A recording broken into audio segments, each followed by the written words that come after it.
Hi everyone. It's about a week and a half since we last did the Japan economy news segment, so this has been long overdue and I apologize for not being able to do it earlier. But we have many articles for today and a lot has happened since last time we did this, so please look forward to that. Okay, without further ado, let us start by looking at the Nikkei index. So, since last time we have dipped a lot. We are entering correction area, as you can see here, and recently in the last few days rebounded a little bit, but still a far way to go. The reason for this small rebound here is mostly because of what central banks have been doing, and we will be also talking about that soon, so please look forward to that. But let's go into the first article here. So, teleworking has been increasing lately. I think we talked about it in the last segment.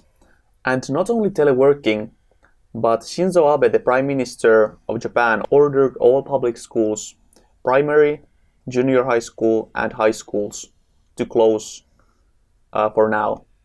It's still not decided when the schools are about to be opened, but I'm sure we will be hearing about that in some time. Also, we have witnessed infection cases where the infected have not traveled outside of Japan. So we are unable to confirm that this infection would have, for example, came from China or Italy or some other cluster area that we are seeing right now. Also, let's take a look at the total infections for now, just to give you an example where we're at. So 95,000 for now, and we are probably going to see over 100,000 in a few days if this continues the way it has for the last few days. And the worst areas right now, South Korea, Italy, Iran. Japan is really low. It's only 331 compared to the location. You would expect it to have many more confirmed infections. And the reason for the low number of infections in Japan seems to be the lack of testing that is not done in Japan at the moment. So maybe they are testing only a couple of hundred people a day. So that is why you will only have a few cases each day confirmed. Also, in this next article here, we are seeing discussions of companies to should they or should they not publish people who have been confirmed to have the coronavirus, and how should they treat the privacy versus the public safety perspectives. It is not an easy problem to solve. Personally, my opinion is that you should prioritize the safety of the other people. I mean, nobody needs to give out names or anything, but you should just say that this department or this area has been compromised, and you should be aware of that. Here we have some examples of companies, NTT Data or JR East Japan, that has had cases confirmed where they have employees infected. And then the companies have to make a decision of should they disclose this information or not. And next we will go to an article about the Bank of Japan, our good friend. And here is a comparison about how the situation that is unfolding right now is looking a bit similar to the Lehman shock or the great financial crisis of 2008 and 9. And it is even here suggested that this could be over, this could be much more bigger than the 2008 crisis. Of course, it is still too hard to draw any conclusions, but people are seeing parallels in the way things are unfolding right now. And of course, from the central banks, we are hearing very optimistic estimates. And here it is quoted by somebody from the central bank. It is not disclosed who it is, but he says that we have not lost demand per se. So when this thing blows over, we might see a V-shape recovery. So we dipped very hard and then we'll just go back up where we left off. And I think that yes, this is the best case scenario, but how realistic is very hard to say. I personally don't think we will see a V-shaped recovery because of the underlying economic weakness. I mean, other than the coronavirus, we were already very much overextended in many ways, and this might just be the pin that pricked the bubble. But we'll see. And also here, a very similar opinion said by somebody that yes, we are seeing a decrease in inbound tourists, so tourists that come to Japan.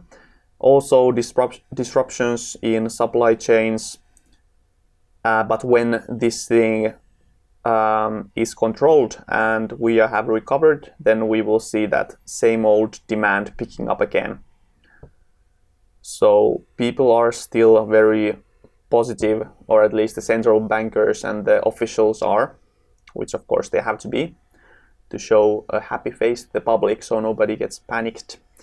And here we also hear comments about what the Fed did, so the Central Bank of America, when they cut rates 0.5%. And it is said here that somebody said that they had to do something.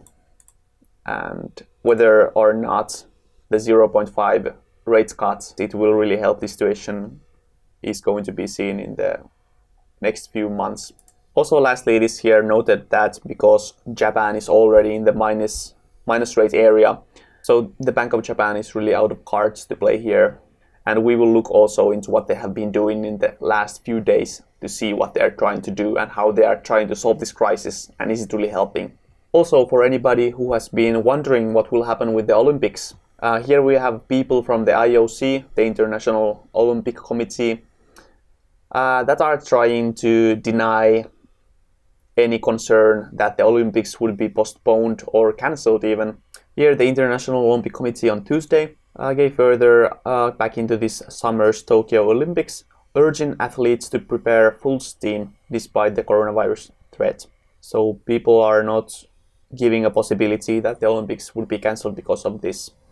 Also here you can see Hashimoto said that Japan's government and Tokyo were still committed to the games beginning on July 24th, and the IOC has repeatedly swatted aside any suggestions of postponements. And there is of course the possibility that the games will be postponed maybe a few months. But as you probably can guess, there are so many moving parts and so many complications when you postpone something as big as the Olympics that it would wreak havoc. It is even said here that changes would wreak havoc. So it's very hard to do. It's very hard to postpone something as big as Olympics. So if it comes to the case that they have to postpone or cancel because of the coronavirus, it most likely will be cancelled. So yes, very much in the denial phase right now. Nobody wants to think of even a possibility that the Olympics can be cancelled in Tokyo. I think that there is just so much money behind it, and people have levered up, took debts, built buildings and all of that. And nobody wants to see that go to waste. I would want the Olympics to go on because the economy in Japan really needs that, and that is kind of the only glimmer of hope to the Japan's economy at the moment. So if you take that away, yeah, I can't even imagine what would happen in the economy short term. But let's go to the next news. So the next article is about the Bank of Japan supplying liquidity to the markets. And I think that in one day they supplied about 500 billion yen in the form of Japanese treasuries to kind of boost liquidity and goose the stock market, because they didn't want to see it collapse completely, which could have happened if they hadn't done what they did. So yes, on the 2nd of March, they bought about 500 billion yen worth of treasuries. And again, they did the same on the 3rd of March. And not only treasuries, but they also bought stock ETFs. So if you don't know what ETF is, it is for exchange traded fund. So basically just a case that has many stocks inside it, and it is passively managed. So an index basically. So the Bank of Japan is kind of notorious for buying these ETFs, and I will show you in a bit how much they actually own. And it's probably going to surprise you if you haven't looked into that yet. But yeah, here you have them buying ETFs only in a single day. They bought about 100 billion yen worth. So here is how much stock the Bank of Japan actually holds compared to the whole total market cap of Japan. So basically here I can show you where I got the data from. This document from Daiwa Institute of Research has the total market cap of Japan's stock market in 2020. And then we compare it to the balance sheet of Bank of Japan. This is from 2019, so it's a little bit different. The percentage would be a little bit higher, but for a rough estimate, this will be good enough. So here we have their mutual funds is here, and their ETFs here, how much they currently hold, or in 2019. And then we can also see how much they have been buying in January, February, and March. And adding all those together, we can conclude that a rough estimate of how much the Bank of Japan holds stocks is about 5% of the total stock market cap. And that is a huge number when you think about it. I mean, they can print money from nothing and then go to the markets and buy stocks. If I would do that, I would be arrested in one day and sent to a Japanese prison. If you have been wondering what has been holding the Japanese stock markets up, here's your answer. So they have been intervening in the markets for many years now, and they are only increasing the holdings of stocks. And this is only stocks, to be honest. They also have REITs, they have treasuries, they have all kinds of commercial paper and debt. And here I only took the stocks, so about 5%. Take this with a grain of salt, of course. The next article we have is about the cashless and how the cashless society is coming up in Japan. And we have some complaints from companies that are experiencing with the cashless system. And their main complaints are that first, the time that it takes for them to get the revenue takes a little bit longer than they would like to. Because when somebody makes a payment in a shop, that money goes first to the provider of the cashless services. So let's say it's Line Pay, for example, or PayPay, whatever. So they get the money to their servers or their accounts. And then usually in 1 or 2 months, the cashless service provider deposits that money to the shop owner. So when you think about the operations of these shops, some are very dependent on a frequent cash flow, and they need to use that money right away. So they can't wait 1 or 2 months. And also, as we estimated in our short documentary about cashless in Japan, they are paying fees to use the cashless services. So whether it's MasterCard, Visa, or the new PayPay and Line Pays, whatever, they have to pay to use those. And here we have a survey about, are you having trouble with the new cashless system? And 20% here answered that they are having trouble all the time, or that they are sometimes having trouble with the cashless system. So 20% I think is a lot, and I don't like the system as it is anyway. I don't think we should use a centralized platform for our payments for various reasons. If you want to find out what those are, you can watch the short documentary I did in a few weeks ago. Here there's an example that when you use the card company cashless systems, sometimes it can take even 2 months for the shop owner to get the payment, get the revenue on their accounts.